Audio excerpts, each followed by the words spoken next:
এই সচিবালয়ের চেয়ারে চেয়ারে যারা বসে আছে তারা ভুলে গেছে কারা তাদের এইসব গণনা শিখিয়েছে।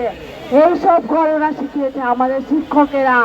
আমাদের শিক্ষকেরা যতদিন রাস্তায় থাকবে, যতদিন এই শহীদ মিনারে তাদের ঘুমাইতে হবে।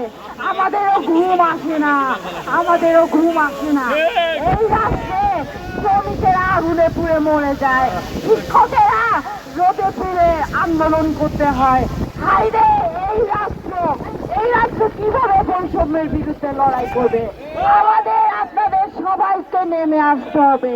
আপনারা কি সবাই এই বৈষম্যের বিরুদ্ধে রাস্তায় থাকবেন? ইনশাআল্লাহ। আমরা বলে দিতে চাই, আপনারা ভুলবেন না, সচিবালয় মন্ত্রণালয় তাদেরকে আমরা বলে দিতে চাই, আপনারা বিদেশ ট্যুর করে বেড়ান, আপনারা বিদেশে চিকিৎসা নিয়ে বেড়ান, আর আমাদের শিক্ষকদেরকে দেখান হিসাব। এই হিসাব আমরা মানি না, আমরা মানি না। আমরা বলে দিতে চাই, আপনারা ভুলে যাবেন না চেয়ারে কিভাবে বসেছেন। চেয়ারে যেভাবে বসা যায়, চেয়ার আবার টেনেও নেওয়া যায়। করবেন না ওই চেয়ার টেনে নিতে। আজ রাতের মধ্যে যদি আমার শিক্ষকদের এই দাবি দাওয়া পূরণ না হয়, বাংলাদেশের সকল স্কুল কলেজ বিশ্ববিদ্যালয়ে নেমে আসবে।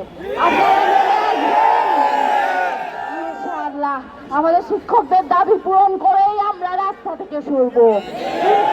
জিন্দাবাদ।